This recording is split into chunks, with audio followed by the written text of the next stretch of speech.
欢迎来到卢叔讲经典，一句经典道尽人生，读懂变化，看清人生。很多人一听到穷人逆袭，心里会下意识的抗拒，不是不想改变，而是听得太多了。努力、坚持、学习、抓机会，这些话早就背熟了，可生活还是原来的样子。你会发现一个很残酷的现实，真正让人绝望的从来不是没钱，而是明明已经很用力了，却始终走不出原地打转的循环。佛经里有一句话很少被人认真去想，众生困苦不在外境，而在心性。很多人不服这句话，会说我穷是因为出身不好，是因为没资源，是因为运气差。这些都是真的，但并不完整。因为你去看那些一辈子都翻不了身的人，会发现一个共同点，他们的人生看起来一直在动，实际上从来没有换过方向，每天都在忙，每天都很累，情绪被现实牵着走，选择被恐惧牵着走。只要今天能活下去，明天的事明天再说。这不是懒，这是被生活长期压迫之后，心慢慢塌掉的样子。佛法不太喜欢用穷富这种词，他更在意一个人有没有被自己的习气牵着走。你仔细想想，真正拉开人与人差距的，不是钱本身，而是面对同样处境时，内在反应完全不同。有人遇到困境，会本能的收缩，不敢想，不敢试，不敢改变。哪怕路已经走不通了，也宁愿在原地耗着。也有人同样一无所有，学会在心里悄悄做一件事，先稳住自己，再慢慢换方向。佛经里讲过一个概念，叫转心，不是换工作，不是换城市，而是先换看世界的方式。穷人最难的，从来不是没机会，而是心被现实打怕了。你可能没注意过一个细节，很多人嘴上说想翻身，可每天接触的信息全是让人更焦虑、更恐惧、更愤怒的内容。看别人炫富，看社会不公，看成功学鸡汤，看得越多，心越乱。乱到最后，人会下意识选择最熟悉的状态，哪怕那个状态正在慢慢毁掉自己。佛经说，心乱则业乱，业乱则果乱。不是命不好，是心没有定下来。真正开始逆转的人，往往不是突然赚到钱，而是有一天他不再被外界牵着跑了。他开始对很多东西说一句话，先等等，不是马上反应，不是立刻情绪化，不是急着下结论，而是给自己一点点空间。你可能会觉得这听起来很虚，可现实是，所有真正改变命运的转折，都是从这种慢下来的瞬间开始的。当一个人不再被焦虑驱赶，他才有机会看清自己正在走的路。佛陀在菩提树下，并不是一下子觉悟的，在那之前，他经历过极端的苦行，也经历过放弃后的迷茫。直到有一天，他意识到，一味对抗痛苦，本身就是另一种执着。这句话放在今天依然锋利。很多穷人活得最累的地方就在这里，一边讨厌自己的处境，一边又被处境牢牢绑住。他们恨贫穷，却又习惯贫穷；恨现状，却不敢真正离开。佛法里把这种状态叫做苦中作乐，不是快乐，是对痛苦的麻木。真正的逆袭，不是突然变狠，而是开始对自己诚实。你要承认一件事，现在的生活是过去无数次选择叠加出来的结果。这句话不是用来指责的，而是用来拿回主动权的。当你不再把一切归咎于命运、时代、别人，你才第一次站在命运的门口。很多人听到这里会不舒服，但你仔细想想，如果连选择权都不承认，那还能靠什么改变？佛经里说，知苦而不逃，见因而不怨。这是非常深的一种力量。真正能翻身的人，心里都会慢慢生出一种稳定感，不是自信，而是一种不再随便被打倒的定力。他不急着证明自己，不急着和别人比较，更不急着一步登天，因为他终于明白，路不是跑出来的，是一步一步换出来的。当一个人开始慢下来，真正的考验才会出现，不是外界的压力，而是内心的空白。你会发现一个很真实的现象，以前每天忙着应付生活，根本没时间问自己在干什么，一旦停下来反而会慌。很多人就是在这个阶段又走回老路的，不是不想改变，而是不知道该把力气用在什么地方。佛经里有一句话说得很直白，心无所住而生其心。这句话听起来高深，其实说的是一件非常现实的事。不要把全部安全感压在眼前这点东西上。穷人最容易犯的一个错误是把稳定看得太重，不是那种真正能累积价值的稳定，而是只要今天不出事就算安全。工作不喜欢但不敢动，关系早已消耗却不敢断，方向明显不对却总想着再忍一忍，忍着忍着几年就过去了。佛法从不鼓励盲目的折腾，但他也从不赞美麻木的忍耐。你去看很多经典故事，会发现一个共同点，真正走出困局的人，往往是在还能承受的时候就选择改变，而不是等到彻底崩塌。这需要一种能力，叫做延迟满足。很多人误解了这个词，以为是吃苦、熬、委屈自己，其实完全不是。延迟满足是你愿意暂时放下及时的安全感，去换一个更长远的可能性。你不再把所有时间换成钱，你开始把一部分时间换成能力、认知和选择权。这一步对穷人来说尤其难，因为资源本来就少，任何不确定都会让人害怕。但你去观察一下现实，真正一辈子翻不了身的人，恰恰是把所有力气都用在维持现状上。他们没有错，只是方向用反了。佛经里讲种子，今天的行为就是明天的果。如果你每天都在做只对今天有用的事，那你的人生也只能一天一天的重复。而真正开始转运的人，会在某个阶段默默做几件当下看不到回报的事。读书、学习、练一门没人立刻给你钱的技能，接触新的圈子，哪怕一开始格格不入，或者只是开始认真观察自己。这些事在短期内几乎没有掌声，甚至会被身边的人嘲笑。但佛法里有一句话非常适合形容这个阶段：默默修行，福未至而缘已动。很多人急着要结果，3个月没变化就怀疑方向，半年没起色就觉得被骗。可你要知道，你之前走错的路不是3个月，是3年、5年，甚至更久。你不能指望用同样的急躁去修复长期的偏差。真正有效的改变，一开始一定是无声的。你会觉得自己好像在原地，但实际上地基已经在慢慢换了。这时候最大的敌人不是现实，而是比较。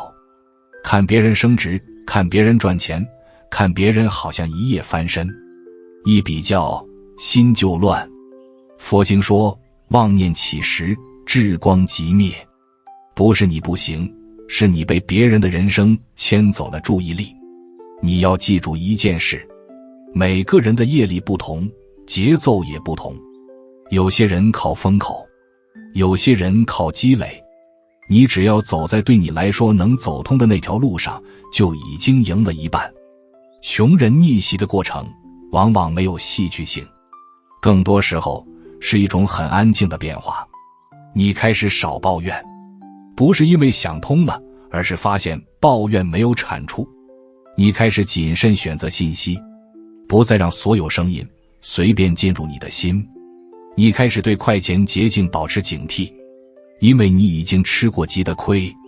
佛法里有个词叫正见，不是你知道的多，而是你不再轻易被带偏。当一个人慢慢具备这种稳定的判断力，他的人生就已经开始脱轨原来的循环。这时候你会发现一个变化，机会开始出现，但不张扬。不是天上掉馅饼，而是你终于看得懂机会了。以前机会来了，你会害怕，会怀疑，会因为不熟悉而错过。现在不一样，你不急着抓，但你也不会逃。你开始有底气，说一句我可以试试。佛经里说，福报不是用来想的，是用来成的。当你的心量变大，机会才站得住脚。而这一切外人是看不出来的，他们只会在你真正起势的时候说一句你运气真好，但你心里清楚，那不是运气，是你很早之前就开始换的方向。当一个人走到这里，往往会出现一种微妙的变化，外在看起来好像还没什么起色，但内在已经和过去不一样了。你会发现自己开始对很多东西不太上头，不再被短期的刺激牵着走，不再轻易被别人一句话带跑方向。这不是冷漠，而是心慢慢有了重量。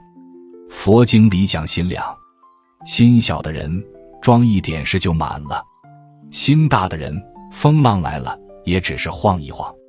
穷人之所以容易被困住，很重要的一个原因就是心太满，满着焦虑，满着恐惧，满着对未来的想象。一有风吹草动就乱了阵脚。你仔细看那些总是翻不了身的人，会发现他们有一个共通点，他们做决定几乎都是被情绪推着走的。心情好就冲，心情不好就躲。遇到压力，要么硬扛，要么彻底放弃。佛法从来不主张这样活，它讲的是觉知，不是不情绪，而是看见情绪；不是不痛苦，而是不被痛苦拖着走。当一个人开始学会这件事，他的判断力会发生非常大的变化。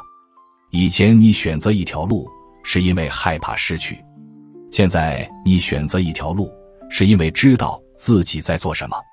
这中间的差别外人看不出来，但结果会完全不同。佛经里说，智者为因，愚者为果。真正厉害的人很少在结果出来之后才后悔，他们会在因刚出现的时候就停下来。你开始发现，有些钱看起来来得快，其实代价极高；有些关系看起来能带你一程，其实会拖你一世。以前你会因为怕错过而答应，现在你敢说不。这一步对穷人来说非常关键，因为你过去太习惯抓住任何能救命的东西。可真正的转折恰恰发生在你不再什么都要的时候。佛法里讲舍，很多人以为舍是放弃，其实舍是筛选。当你不再把精力分散在所有可能性上，你反而更容易走深。你会开始专注在少数几件事上，哪怕慢，但扎实。你也会慢慢明白一个现实，人这一生真正能改变命运的机会并不多，但每一次都需要你站得住。站得住不是靠勇气，而是靠积累。你以前可能不信这两个字，觉得听烂了，可等你走到这个阶段，你会发现所有看似突然的翻身背后都有一段极其安静的准备期。佛经里说，水到渠成，不是水多了就成，而是渠早就挖好了。你现在做的每一件看起来不起眼的小事，都在帮你把渠挖深一点。学习的时候，你不再急着证明自己聪明；工作的时候，你不再只盯着眼前回报，你开始在意这件事会不会在3年后依然有用？这种眼光一出现，你就已经和过去拉开距离了。慢慢的，你会发现一个很重要的变化，你开始被一些靠谱的人注意到，不是因为你会说话，而是因为你稳定。你不轻易承诺，但一旦答应，就会把事做完。佛法里讲，信为道，圆功德母，不是让你相信别人，而是让别人能相信你。穷人最容易被忽视的一种资本就是信用，不是征信，是做人做事的可预期性。当别人知道你不会乱来，不会情绪化，不会半途而废，你的机会自然会变多。这不是技巧，是长期修出来的气质。而当你走到这里，命运往往会给你一次真正的考验。一个选择看起来不算完美，但方向是对的。你会犹豫，会害怕，甚至会怀疑自己是不是高估了能力。这时候，佛法里有一句话特别适合用来提醒自己：随缘不变，不变随缘。不是让你随便，而是在原则不动的情况下去尝试新的可能。真正的逆袭从来不是孤注一掷，而是在可承受的范围内向前一步。你会发现，你已经不需要别人来告诉你该不该走了，因为你心里很清楚，这一步就算失败，也不会把你打回原点。你已经不是当初那个什么都没有的人了。当一个人走到这里，其实已经不太需要别人告诉他该怎么做了，因为很多答案早就不是从外面来的。你会发现自己开始用一种更平静的眼光看待穷这件事，不再把它当成标签，而是当成一段过程。佛经里说，诸行无常，不是安慰，而是事实。贫穷也好，富足也好，都是流动的。真正固定不变的，是一个人面对境遇时的心。你回头看自己这一路，会发现真正支撑你走到现在的，并不是突然多了多少钱，而是3种很安静却很有力量的转变。你开始稳住心，不再被恐惧驱赶，能在混乱中停一下，看清方向。你开始换用力的方式，不再把全部力气用来维持表面的安全，而是愿意为未来多做一点看不到回报的准备。你开始懂得取舍，不再什么都要，知道什么东西值得你长期投入。这3件事听起来一点都不耀眼，甚至有点慢，但它们有一个共同点，一旦走上去就很难再退回原来的状态。佛法里讲，修行不是让你变成另一个人，而是让你慢慢成为自己本来可以成为的样子。很多人以为逆袭一定要靠狠，对别人狠，对自己更狠。可现实是，真正走得远的人都非常清醒，他们知道什么时候该忍，也知道什么时候必须走。他们不急着翻身，但他们从不在原地打转。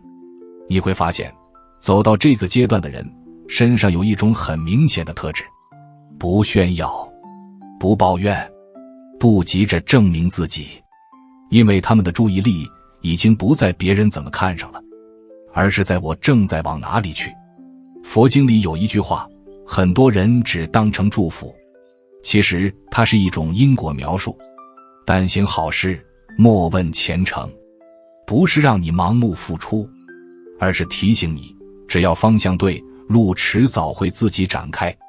你可能还没到终点，甚至还在爬坡，但只要你已经不再被原来的循环困住，那你就已经走在逆袭的路上了。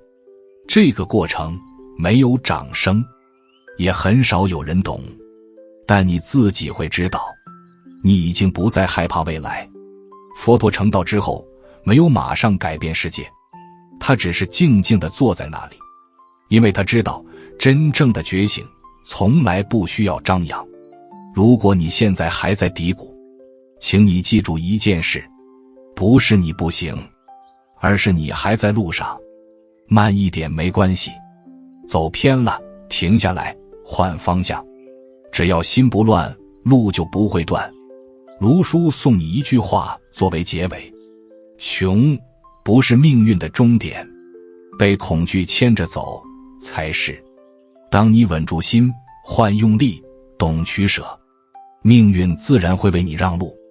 如果这一集对你有所提醒，欢迎订阅卢叔讲经典，并开启小铃铛，让经典的话在你需要的时候再次出现。用经典照见人心，用时间验证智慧。我们下节课再见。